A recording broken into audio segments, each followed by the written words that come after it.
Assalamualaikum warahmatullahi wabarakatuh.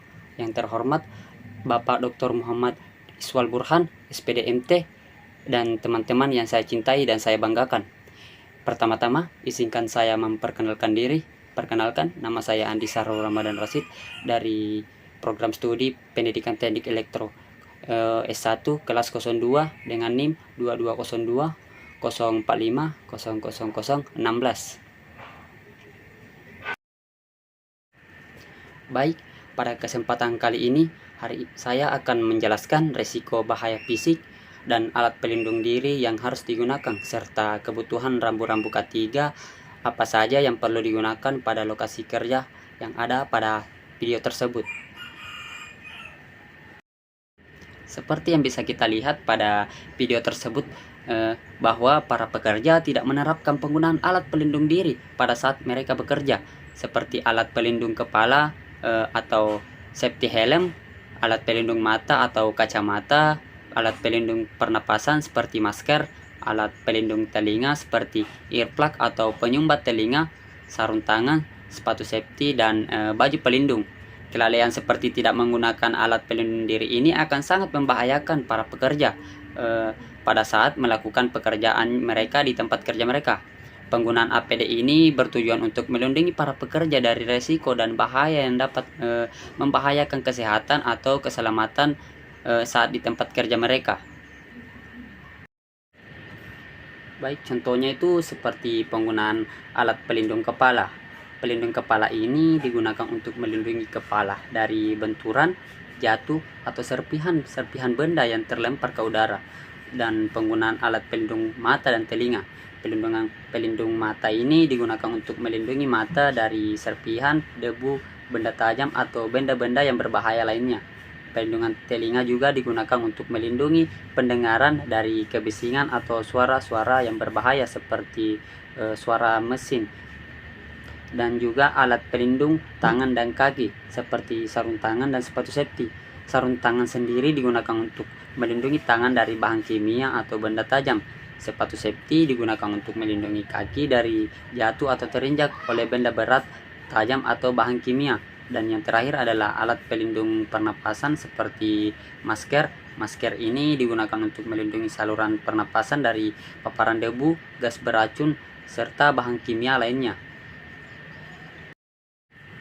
Selanjutnya, untuk potensi bahaya yang mungkin terjadi berdasarkan video tersebut antara lain ialah cedera. Cedera bisa disebabkan karena adanya mesin-mesin yang digunakan untuk mengolah kayu seperti gergaji, mesin pemotong, mesin penghalus, dan sebagainya.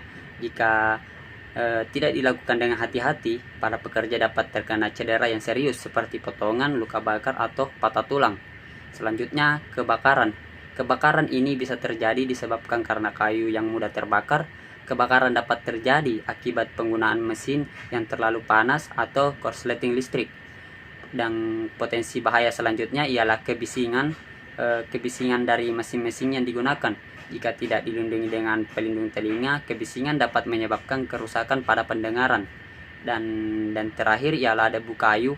Debu kayu dapat tersebar di udara dan terhirup oleh para pekerja. Jika terhirup dalam jumlah yang banyak dan dalam jangka waktu yang lama, debu kayu dapat menyebabkan gangguan pernapasan atau bahkan bisa menyebabkan kanker. Baik, selanjutnya adalah kebutuhan alat pelindung diri dan rambu-rambu K3 yang dibutuhkan atau perlu diterapkan dalam video tersebut. Yang pertama adalah alat pelindung kepala, alat pelindung mata, alat pelindung pernapasan seperti masker, alat pelindung telinga, sarung tangan, sepatu safety, dan yang terakhir baju pelindung. Penerapan APD atau alat pelindung diri di tempat kerja tersebut memiliki manfaat yang paling penting antara lain itu untuk menjaga kesehatan karyawan. APD dapat membantu melindungi karyawan dari berbagai bahaya yang mungkin terjadi di tempat kerja seperti cedera fisik, keracunan, atau terpapar bahan kimia. Manfaat lainnya meningkatkan produktivitas. Ketika karyawan merasa aman dan nyaman saat bekerja, mereka dapat fokus pada tugas yang dihadapi dan meningkatkan produktivitas mereka dalam melakukan pekerjaan. Selain itu, penggunaan APD juga dapat membantu mengurangi risiko cedera atau kerusakan alat dan mesin sehingga mengurangi waktu downtime yang terjadi. Yang manfaat selanjutnya itu meningkatkan kepatuhan regulasi. Penerapan APD di tempat kerja juga dapat membantu perusahaan untuk memenuhi persyaratan regulasi dan peraturan yang berlaku terkait dengan keselamatan kerja. Dengan demikian, perusahaan dapat menghindari denda atau sanksi yang mungkin dijatuhkan oleh badan regulasi. Dan manfaat yang terakhir, meningkatkan citra perusahaan. Penerapan APD di tempat kerja dapat menjadi bukti keseriusan perusahaan dalam menjaga kesehatan dan keselamatan para pekerja. Hal ini dapat meningkatkan citra perusahaan di mata karyawan, pelanggan, serta masyarakat luas.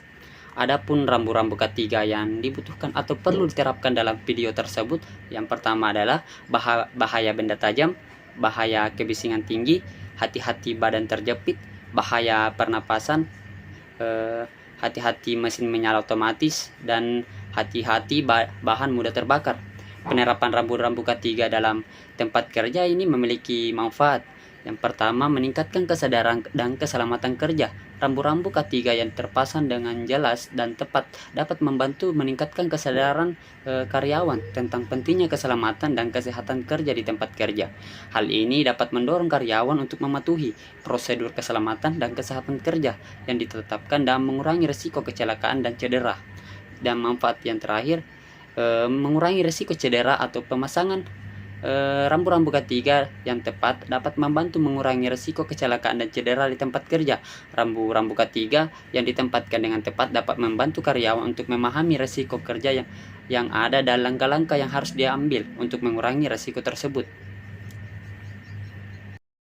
Baik, sekian dari penjelasan saya mengenai risiko bahaya fisik dan alat pelindung diri yang harus digunakan serta kebutuhan rambu-rambu ketiga apa saja yang perlu digunakan pada video tersebut. Sekian dan terima kasih. Wabillahi taufiq wal hidayah. Wassalamualaikum warahmatullahi wabarakatuh.